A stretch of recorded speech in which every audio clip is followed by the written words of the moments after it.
It's great to see the Chinese do Chinese whispers. And have a swallow and completely mess it up for them.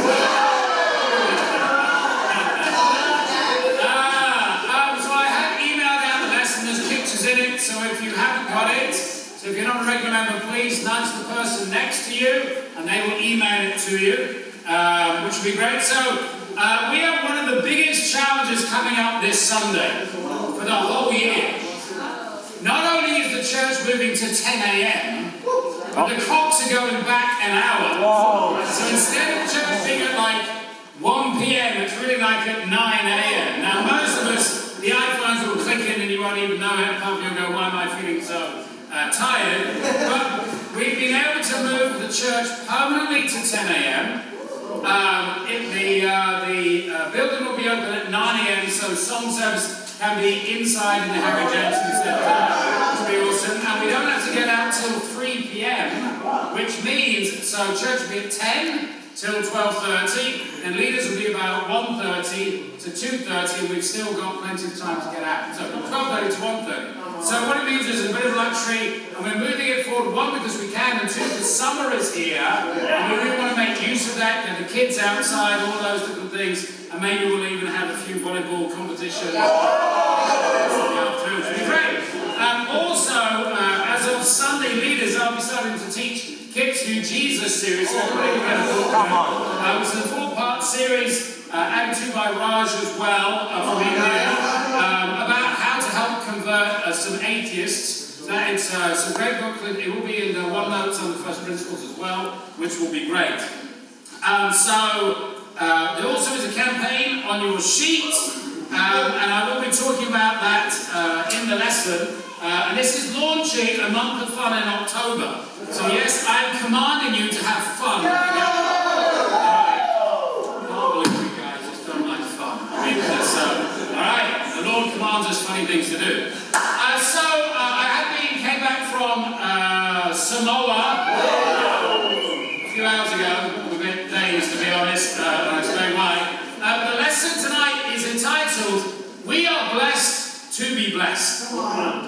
And, being from Samoa, I thought I'd do something about food. But the truth of it is, the reason Samoans eat a lot is because there are days when they don't eat. And that was very, very apparent when I was there. We're going to talk about the parable of the great banquet. Simply, we are blessed. Luke 14:15 says, when one of those at the table with him heard this, he said to Jesus, blessed is he who will eat at the feast in the kingdom of heaven. I think we can really, really forget how blessed we are.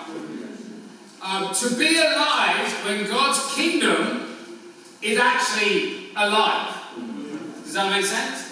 To be in a church that believes in righteousness, that isn't full of sexual immorality, isn't full of people out sneaking out the back and smoking. It was interesting. So I was praying with Andy early in the morning in Samoa, and Samoa is a super religious place. So there's a guy, young kid, sitting opposite us in another house with his cigarette in one hand and his Bible in the other. You know what I mean? And I just said, look at me. But it sort of shows you just how off religion can be. I think about how privileged we are to have a purpose. As much as we go, evangelism. I got with a young guy that was there last time I was there, studying Bible, called Joe, who was baptized. And I got with him and said, what's been the biggest thing of me being a Christian? He said, to be honest, it's to have a purpose. See, when you come from a small island like Samoa, there's not, I'll be an engineer and I can go here and maybe I can visit Melbourne this weekend, or you're on the island. Your average salary is $1.50 an hour. Okay, $3 an hour, it's minimum wage. So to save up for a ticket, which is 2,000 tala to get off the island, that's a dream that just doesn't exist for most people. So he said, my whole life was wake up, walk to work, walk home, and go to bed. And that's his whole life. He said, now I actually have a purpose. I come to church, and at work I think about saving people. As I walk along, dodging the dogs, literally, I think about evangelizing. When I buy some food, I think about evangelizing. And it's been great. And my brother's here, he's now baptized. And this guy is now doing the internet. And he's doing Cyberbrand and goes, I'm telling the world about Samoa. But I mean, it wasn't just that, he was like, I'm telling the world about. And for him, this was just mind-blowing that he could type something about Samoa, about his brother, and it was going to the world. We're like, yeah, whatever, I YouTube this every day. But for them, it's just mind-blowing. I think we're blessed to be saved from sin. One other thing about being on an island is the only thing there is to do is sin. That is literally it. So the amount of sexual immorality, the amount of domestic violence, the amount of drunkenness, the amount of sexual abuse on the island is enormous, disproportionate to most other parts of the world, because there is nothing else to do. And so having a boat, you may go, I've got a university exam, I've got to do this. Even non-Christians are very often too busy to get into too much sin. Does that make sense? But there is just so prevalent. And I think also I did a study with one guy, he just goes, I'm so petrified of hell, because I know I'm going. I'm so messed up, and I often fall asleep at night, and I'm just so sad, because I know my life, and I'm going to hell. I haven't felt that feeling. For me, it's been like 32 years. I've been scared of hell, when I ain't doing too good, and a few singes around here, but I'm still on the right side. But for them, it's not like they can, just phone up somebody and go, study the Bible with me. Because although it's a super religious country, I mean, it really is like, at every turn there are so many churches, people don't study the Bible. They just don't. I think about being addicted to a life of sin, falling back into sin. It was very, very sad. One of the gentlemen that, when I last went there, we had to just get restored, fell away again. But in 2 Peter 2:20 it says, if they have escaped the corruption of the world by knowing our Lord and Saviour Jesus Christ, and are entangled in it and overcome, they are worse off at the end than they were at the beginning. So having it fallen away, and this is quite shocking to me, somebody had comforted him, a mate, and said, well, you shouldn't really go to church, etc. like this, and because your mum's upset, you shouldn't upset your mum, and I tell you what, come and hang out with mine, and we'll hang out, and it's good you've left the church, and at least your family's happy now, and let me just encourage you. And he gave him ice, which is, a very, very dangerous drug.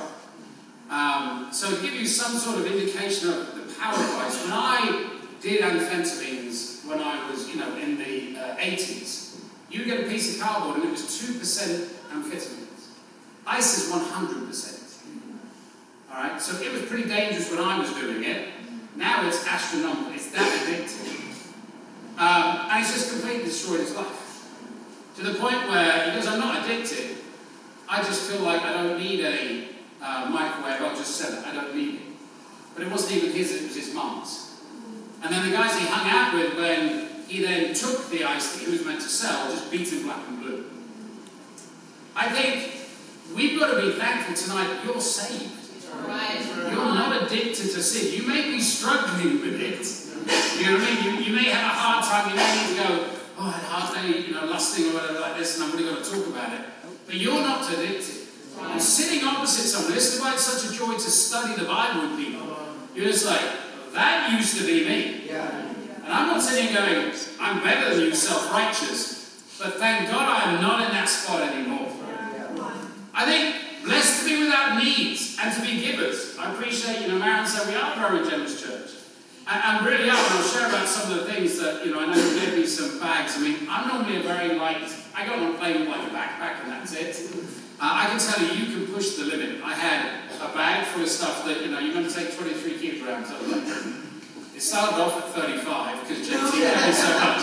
They still got a 26 and I had another bag on my back. And I'm sorry, they're going to let me on, and they let me on. And then you get another Samoan who seems to have literally half a container and throws that on it. Maybe they just don't argue with Samoans. I don't know. But I got all that. But Acts 20:35 says, in everything I did, I showed that you, by this kind of hard work, we must help the weak.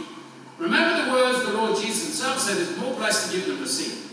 Some people are generically weak by a situation they are in.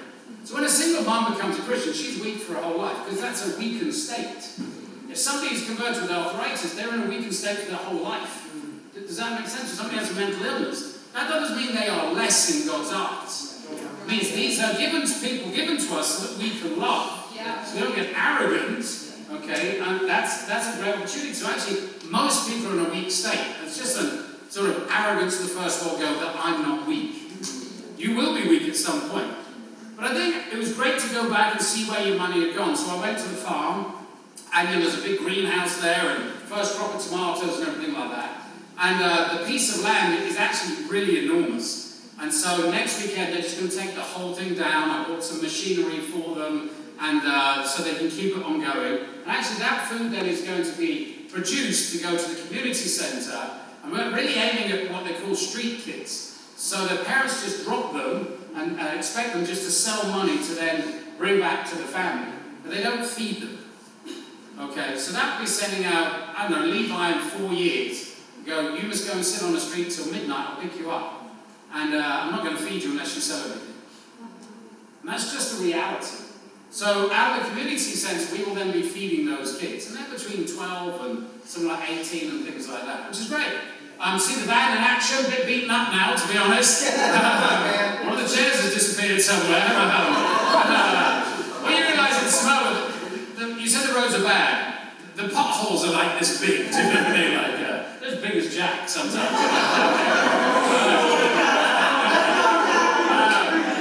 The bride's got a new house, which has been great. Some of your money went there. Some of the funding. And not only that, we're really setting up examples of how this will happen then in Fiji and Tonga. So really Samoa is like the experimental, how do we figure this all out? But like all third world situations, it's a bottomless pit. I could have gone there and spent $100,000. Genuinely, I really could. There's no fridge, there's no washing machine in these houses, etc. You get a real sense of fulfillment, though, when you go. To be a part of it, to actually do something. I want to encourage you. Most Australians get 4 weeks holiday a year, 3 weeks holiday a year. Next year, go for a week. I know Steph's going next 2 weeks' time. You'll stay with the brothers. Yes, you may well stay on the floor, because they all sleep on the floor. Okay, that's why when they come to conference, you go, they don't want my bed. No, they don't. They sleep on the floor. It's cooler. But I mean, if you're getting married, go for a honeymoon then. It is stunning. There is a first world resort there that some of the Christians work at, so you really won't know that you're in the third world. But if you step 100 yards out, it'll give you a sense of just pure gratification. But if you take a week's holiday, get over there. If you book it well ahead, you can get a cheap ticket. They're about 4 a.m. in the morning, but so point one. What is the challenge of our life? Carry on with the parable, Luke 14:16. Jesus replied, a certain man was preparing a great banquet, invited many guests. At the time of the banquet, he sent his servant to tell those who had been invited, come, for everything is now ready. But they all alike began to make excuses. The first said, I have just bought a field and I must go and see it. Please excuse me. The other said, I've just bought 5 oxen of yoke and I'm on my way to try them out. Please excuse me. Still another, I just got married, so I can't come. The challenge of our mission to seek and save the lost is that people are making excuses to you left, right, and centre. I talk about this when you go on a mission field. The biggest challenge you're going to have is that you feel like God is against you because you evangelize so much and there's so much rejection. It's not God, it's actually man. Here it says they're busy owning possessions, they're making money or wanting to make money, or they want relationships other than a relationship with God. So if Jesus said this 2,000 years ago, it should really surprise us. We go, you know what, I want my house, my picket white fence, my dog, my car, that's what I'm interested in. In his day, maybe I want a donkey, I don't know, whatever it was, and they want to make money. And that really is the replacement for God. People think money brings you power. Money does not bring you power. It does not. And then relations with other people. Why? Because they can see that person. Unfortunately, it's that person that will hurt them the most. We've got to look for open people. Who is open? we're going to do this series on, 4 great studies on convincing people from atheism. But let me just tell you, just because you have the tools to convince somebody does not mean they are open. So we had a couple of guys come from University of New South Wales. And the guys brought them around and said, going to bring you them because they really want to know about evidences. And I was drawing them out. And I said, I can teach you about evidence. I can prove to you God exists in 20 minutes. And the Bible, He speaks to it. That's no problem. I was drawing them out and trying to find their motives. And in the end, I just said, look, guys, I've got no problem doing a study with you, but let me just ask you this. If I can prove to you God exists and He speaks through the Bible, will you change your life and become a Christian? Well, most probably not. So I said, well, I'm not going to do a study with you. It's just completely and utterly pointless. Yeah. It really is. I said, if you're interested, go and read the book of Luke by Sunday. Come Sunday, and then I'll do it with you. Well, that's fair enough, because otherwise it's just a waste of time. They didn't come. So we've got to understand, we're not looking for people that want an argument or want knowledge. We're looking for people that actually want a relationship with God. John brought me a great guy, Jeremy. And did the same thing. They said, if you change life, I said, well, you know what? If you can prove it to me, I would have to change my life. And he said, Jordan's done seeking God with me, and I really get the fact that if I'm going to find God, I've actually got to seek Him. So right now I work on Sundays, and I'm talking to my parents in 2 weeks, I'm going to stop working on Sundays so that I can come. That's the person. Now, they may not drop everything there and then, but there's an admission of, I get where we're going here. And not everybody becomes a Christian in a week. Sometimes it's months. There's got to be a response. Are you into this or are you not into this?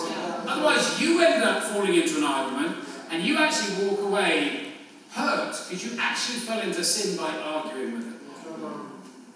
Also, we're looking to love people until they become open. This is called sowing the seed.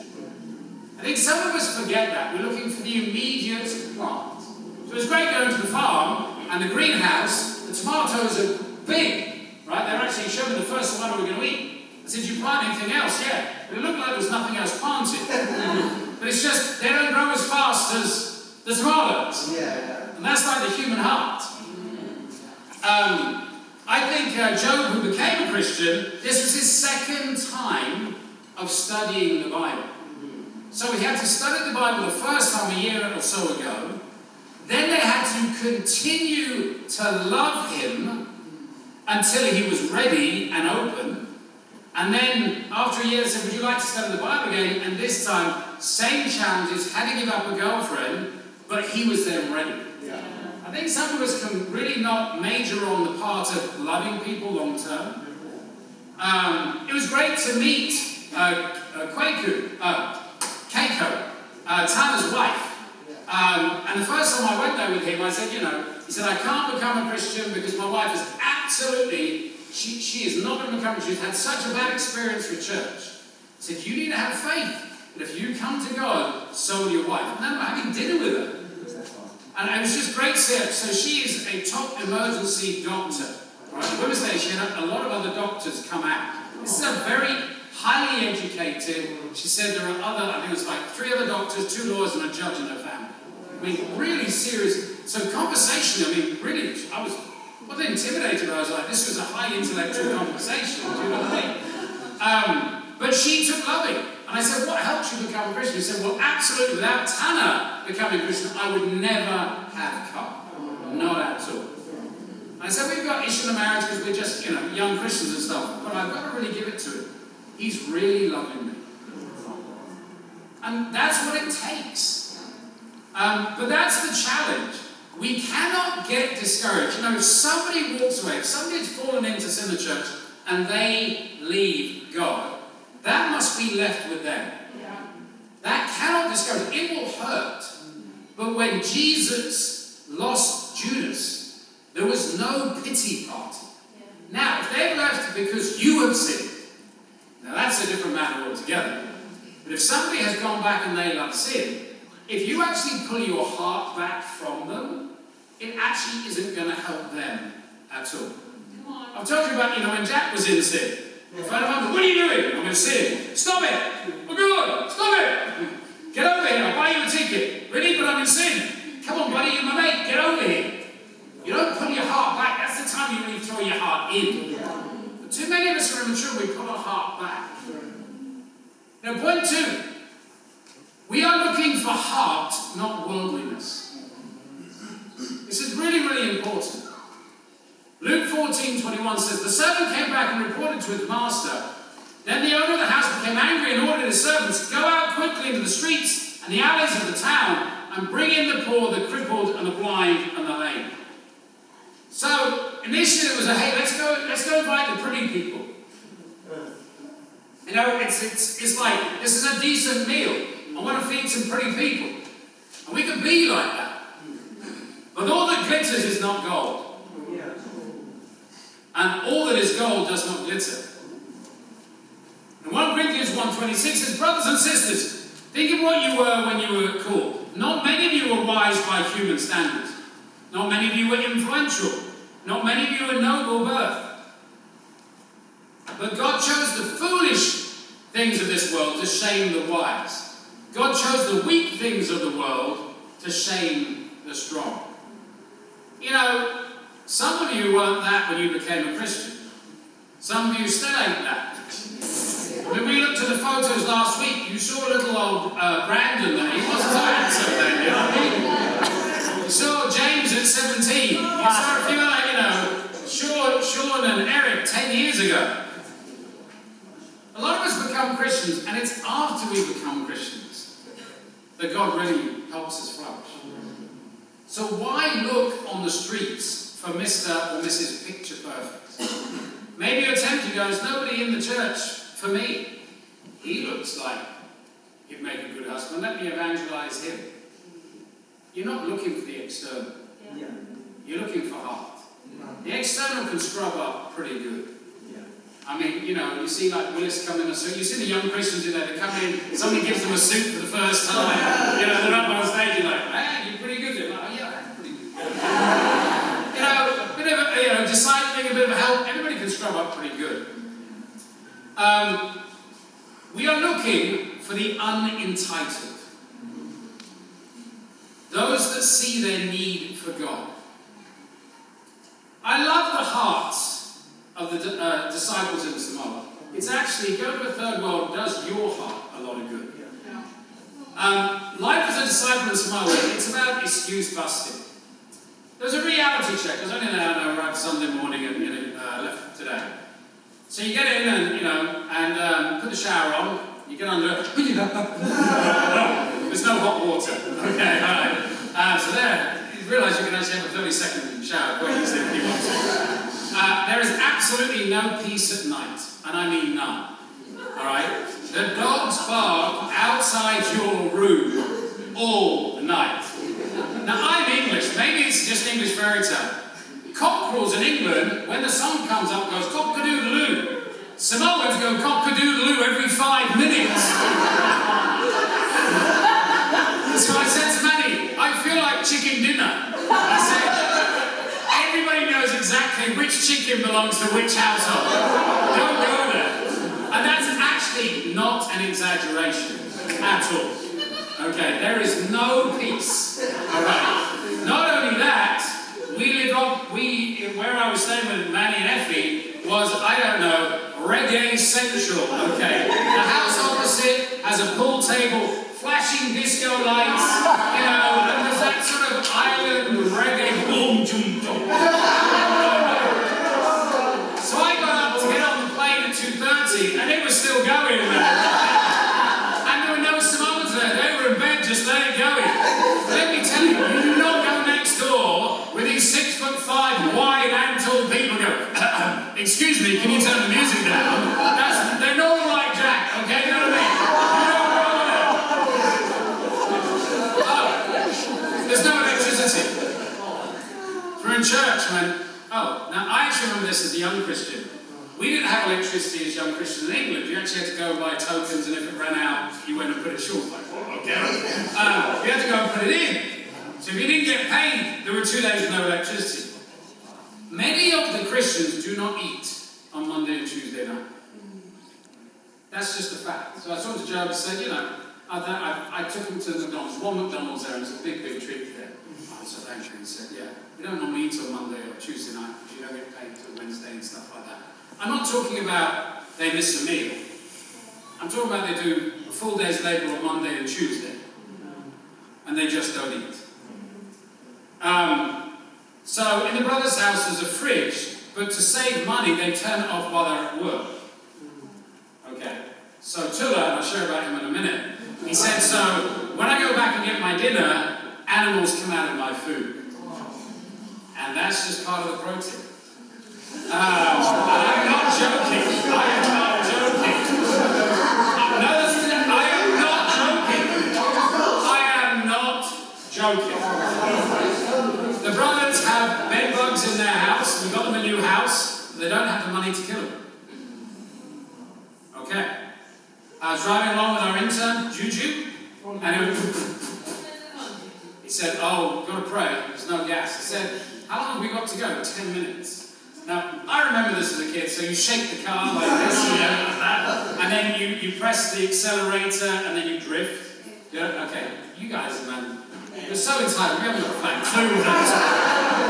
Okay, and then we find a petrol station, but only take cash, and of course I've already given up my cash, and so, amen. So there is a photo up with everybody pushing the car. They demanded to come and see me off at 3 a.m. this morning. Demanded. They were upset when I got in at 4 a.m. that I said, look, we'll just meet you at church. They were visibly upset that I had not allowed them to, and it's an hour's drive. And they don't have cars, so if you figure that out. Your gifts. Thank you so much for your gifts. A lot of second-hand clothes, so I spent the week washing them and making them look like new. I can tell you, I went there to make some announcements. So one of the announcements is actually Sean and T are going to go and lead Samoa. We have Manny and Effie going to go and lead Melbourne. I think we've talked it through, we've prayed a lot about it, but a mission team with a young baby on the ground is a little bit more challenging. Sean and Tegan went and did the Men and Women's Day there, were very eagerly accepted, and they came back to a pretty cool place. And when you have a young child, you get second, those opportunities of going to do that sort of exotic mission team, they go. So I think it's a win-win situation for everybody. So I announced it, and then I literally had bags and bags of your shoes and everything like that. They went nuts. I mean, we had to go one piece. Because one of the brothers had a backpack and some shoes, and then they take things that don't even fit them just because they can't take them.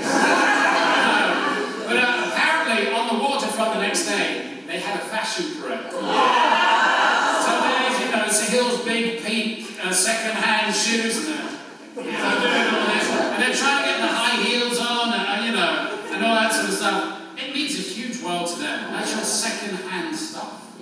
That was the stuff that was just about to go to the op shop. Does that make sense? I went back via Brisbane, and to be honest, it was actually a Christian, Facebook post or whatever, really rough 2 weeks. I had to go back on the vegetables and give up, the unhealthy food, and really rough 2 weeks.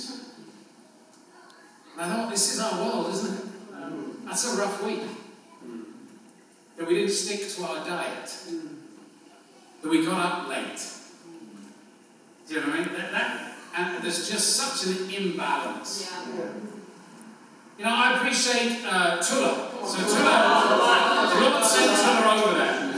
And he's holding on to those fake diamond earrings like that.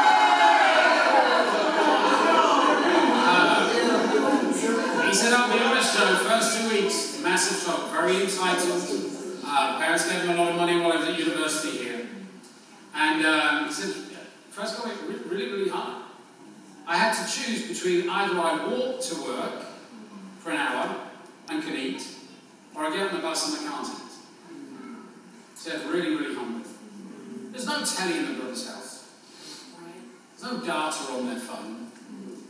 There's none of that. I really believe God is really taking that entitlement out of him to really make him a phenomenal man. He said, the amount of money I wasted on Uber Eats was just ridiculous. He said, I'm just embarrassed at my life in Sydney. Just embarrassed. Do you need a reality check? For God to send you to Samoa for 2 years. Just to get you a little bit real with the world. Yeah. I love missionary work, and it's not really missionary work. For me, it's like it's a working holiday. But they come in, oh, you're so generous. You always get far more out of it than you give to them. Yeah, we bought them a table tennis table because we got the teenagers in there just like going nuts with this table tennis table, and the Jenga you took over, and that's all they ever play. And, we've got so many board games. Point 3, I want to talk about the art of being fruitful. We've got this campaign here, and I'll go through it, but basically, end of year, we need a big surge. So we've got the month of October, and then we've got November, December coming into Christmas. And really what I'm going to talk about is, in Bible talks, I really want you to have as much fun as possible. And I'll talk about why, okay? Really simple goal. To follow up the 30 friends that you already know, and I'll talk about this in a second, and to meet 30 new friends. I'm not talking about 30 new telephone numbers, because you know what it's like, you can make one phone number, it's the wrong number. I'm just talking about 30 new friends. So make one new friend a day. I think some of you students, you must probably do that in a week. People already, that may be a bit more challenging, do you know what I mean? But I think, that's reasonable, you can have a good go. And then I'll give you a whole lot of fun things. Because honestly, when I listen to some of you singles, you live a really boring life. It is Netflix, YouTube, and that's about it. There are so many amazing places and things to do. So really, I want to command you as Bible talk leaders, go and have some fun. Okay? And there's one thing I need people to do between now and the end of the year. If you're on a missionary trip, buy your ticket. Okay, actually get it in October. And then we've got a January workshop, which we have every year at the Tops, which I put the brochure at the end of the lesson. And basically go on the Friday night. We have dinner there, which is all included. The accommodation is all included. You get breakfast. It's made for hobbits. So you have 11s. Then you have lunch. Then you have 2s. All right. Then you have 5s. And then we have dinner. And then we have 9s. I'm not actually joking. All right. And then we have a dance on the evening. And all the accommodation there. And you have breakfast. And then you have church. It's a really, really fun retreat. And it's only an hour away. And so we need you to pray for that. Last year I waited to December to do it, and just took a bit of a sting out of Christmas. Do you know what I mean? So I thought if we push for it now when there's no other pushes, and help people, etc. So just give it to the normal account, and just put your name on it, and that's for a retreat, okay? So it's $180 for the whole thing. All right? So that's the goal for this month for us. But let's talk about the art of being fruitful, compelling. Luke 14:22 says, "Sir, the servant said, 'What you ordered has been done, but there is still room.' Then the master told his servant, 'Go out to the roads, the country lanes, and compel them to come in, so that my house will be full.'" I want to talk about being fruitful. You've got to really want to be fruitful to be fruitful.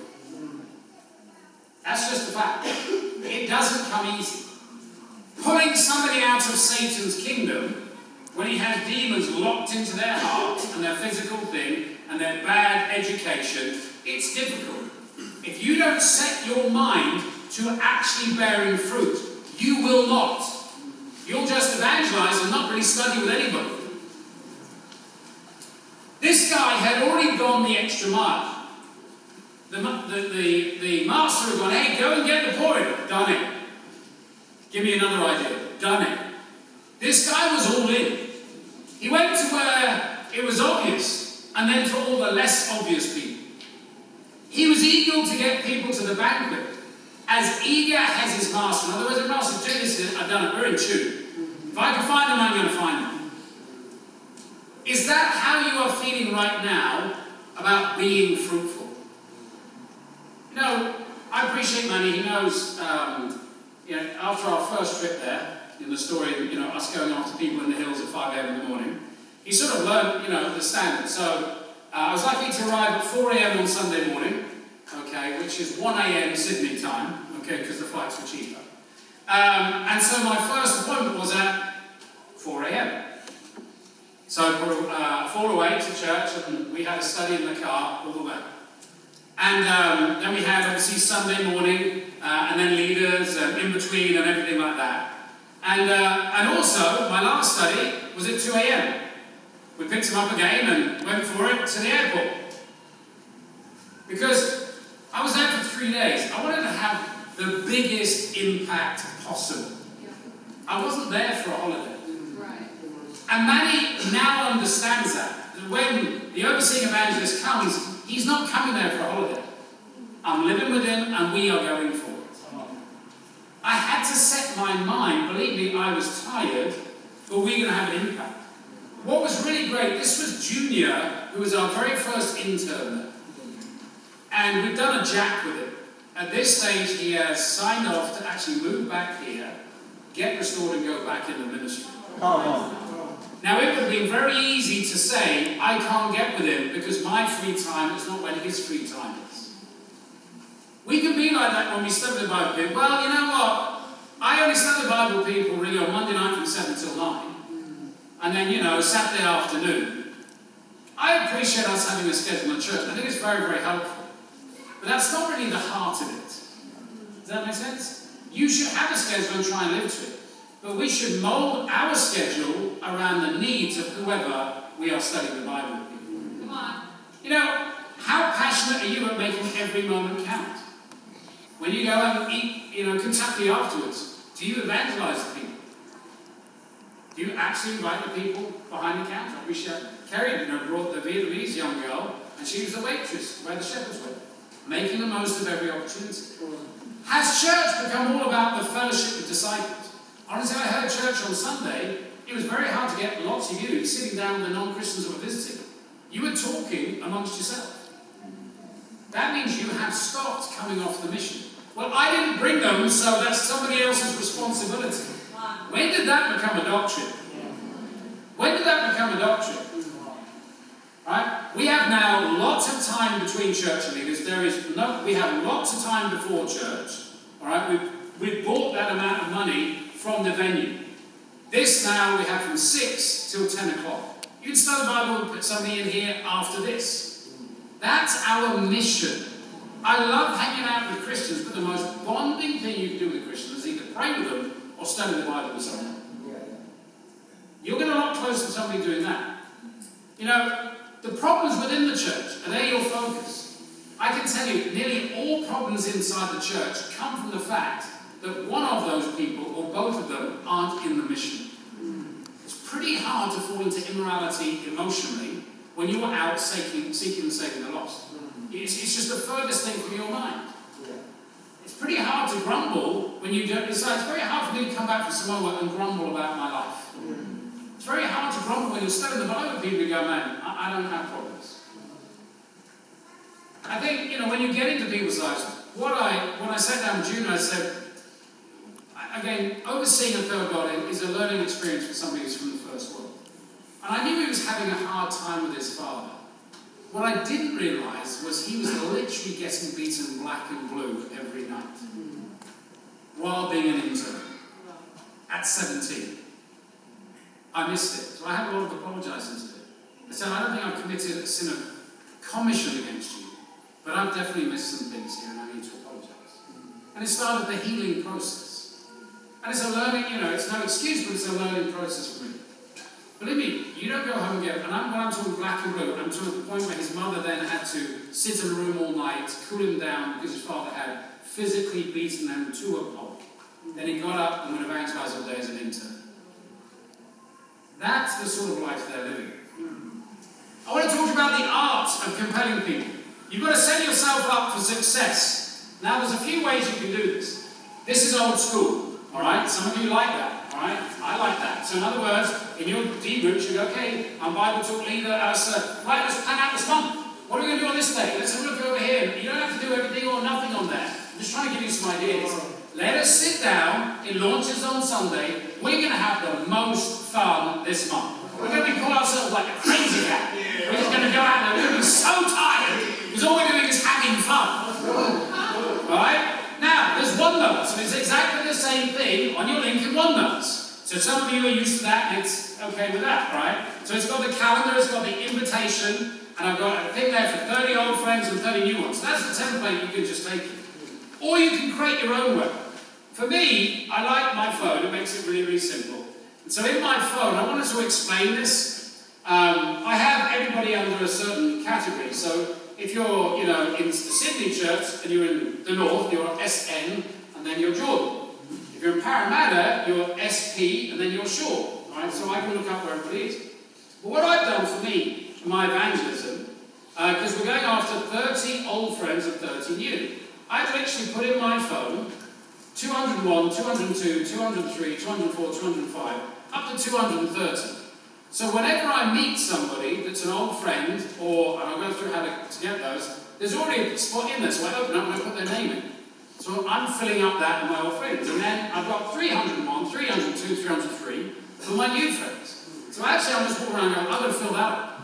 And I look at how many I've got and how many I haven't got and work with it. So you don't have to do it my way, but you've got to do it somewhere. Yeah. Does that make sense? Because a lot of us, new funky, James just showed me you do this with the phone. Okay, so a lot of you kids know how to do it much better than me. Or you can just go old school and get a piece of paper. You might lose it, so duplicate it. Okay, alright. So how do you deal with 30 old friends? Well, the issue is there are a lot of people that we have met that actually are open to becoming a Christian, but we don't think that's true. So basically, the first thing is you've got to be brave in calling them. You know how it goes? Oh, 2 years ago, man, our last study, he hated me. Now let's not call him. Alright? You have to be brave. Yeah. Every time I get with somebody that's fallen away, I have to be brave and go, tell me what I did wrong. Now let's apply that to the person you studied the Bible with. I'm so sorry you didn't become a Christian. Maybe it was my fault. What did I do wrong? Humility never goes wrong. Don't get into pre-believing they're not open, because they won't open then. I'm not calling my dad. He is not open. No, he wasn't open yesterday. But he may be open today.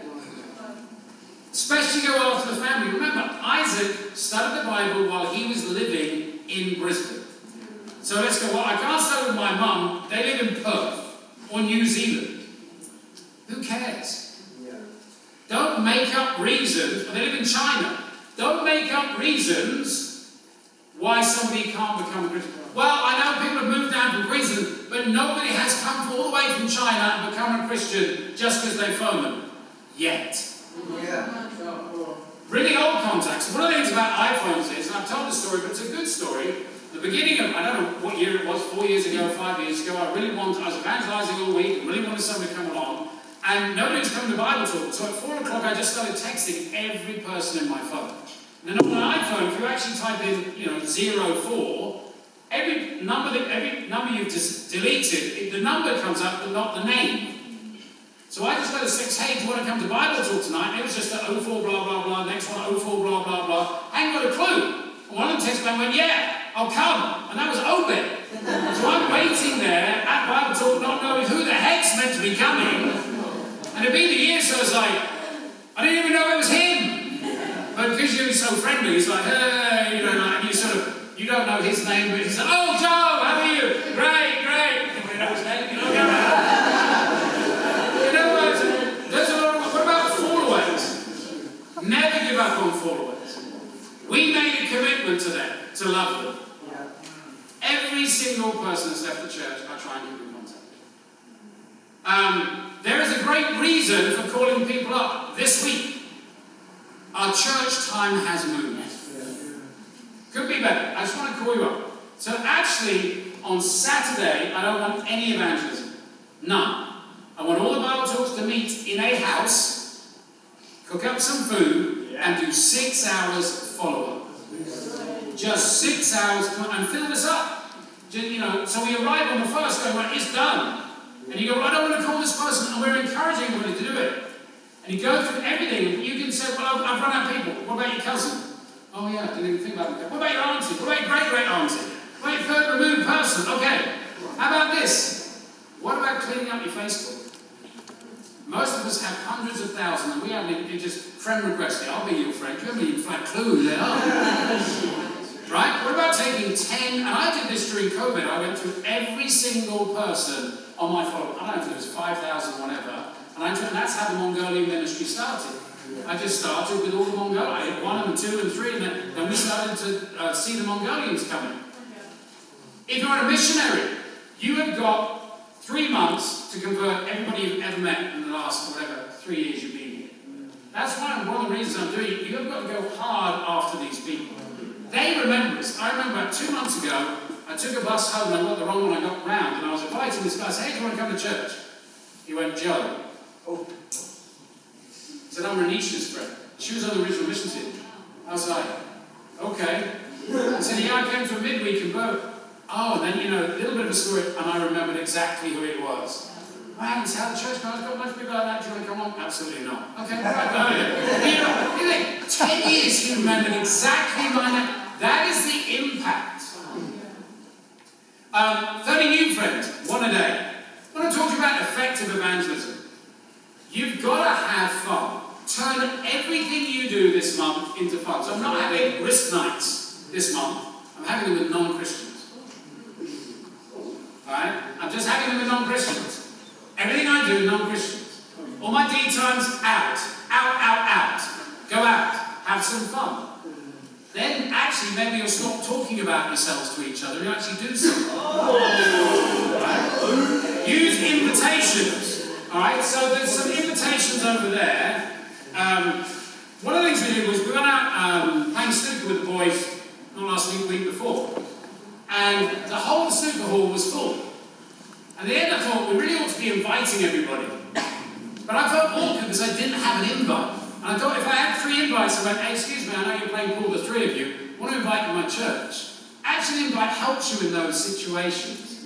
I want everybody to go through their households and find every old invitation, of which there are tens of thousands. Written one down, there's a whole lot here. You may need to cancel out at 1 p.m, right? But let's go crazy with it. It's a bridge to say, hey, you've seen one of these? No, it's another way to evangelize. It definitely helps you in certain situations. Go out and have fun. One thing I was listening to this guy about why people go out and have fun. He said people that go out and have fun are actually unhappy people. That's why they go out and have fun. Because they're looking for happiness. People that feel fulfilled, they're in a marriage and they have kids, they don't go out because they actually feel fulfilled. So I thought about that, about the snooker hall. It's true, everybody there was trying to find a boyfriend or a girlfriend, or that was their moment of fun. They didn't want to be at home. So actually sometimes we meet people on the street, but actually some of the most open places are the pool hall, are the places like the cinema. People are like, oh, they want to go out with their friends and have fun. And there's nothing more fun than 4 Christians laughing their head off at some stupid Marvel movie. I mean, we giggle far more than anybody else. We have far more fun than anybody else. So get out there. Get into following up. I try and follow up Tuesday from 4 till 6 to bring people to Wednesday, 4 to 6 on Thursday to bring people to Bible talk, and 4 till 6 on a Saturday to bring people to church. Talk about how the kingdom is, how God has changed you, compel them. To often invite people to church. When you do that, their image in their head is the last church they went to. And they've left it, so it's not a good image. Does that make sense? So go. We have an international church. We have like 24, 25 different nations. Our midweeks are so much fun. We play stupid games. We get our friends up there and they laugh and we joke. And, we have food afterwards. And that, you've got to, show them what it is. Everybody set up social media. Make sure your Bible talk, yes, your Bible talk is on Meetup or is on Facebook. Liam came through the internet. Yeah. Nobody invited him, he invited himself. He went, you're a church, I'm coming. Where is it? Okay. That means there are people looking. So if you're not advertising yourself, how can they do it? So this is hopefully a good push till the end of the year. It's just a lot of fun. Alright, I know James was back singing, right? Wasn't Esther just singing? Busking down. Alright. Okay. So have as much fun, alright? Much fun as possible. Okay. Alright. Meet 30 new friends and let's go back with our old friends. Alright. The challenge. And you'll get lots of rejection.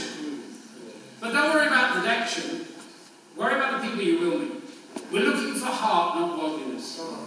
Everything is trainable, apart from heart. And then the art of being fruitful. I give you 2 challenges. Missionaries, be fruitful before you go. Replace yourself. So Jack's just been fruitful with Willis before he goes. He's allowed to go back. And then, if you're staying, Be fruitful and bring your friend to the January workshop. That's a good goal. This is my buddy. My buddy didn't exist in October. Bring to the Christmas party, the Christmas banquet, all of that sort of stuff. And then Beth and the gang have done this incredible brochure down there. Marshmallows, lots of fun, basketball. I think Pete's team still, I can't remember. Did he win? I don't know. If he didn't, he remembers. I know that much. But it's going to be a lot of fun. So hopefully we're going to have a really, really great October. But that really is up to you now as you split up into your groups to make a decision. We're going to really have a lot of fun. Good bit of teaching on the night, on Sunday afternoon. Change the times. Make sure you get up early on Sunday and be there on time. All right? And to go and be with the Lord. Amen.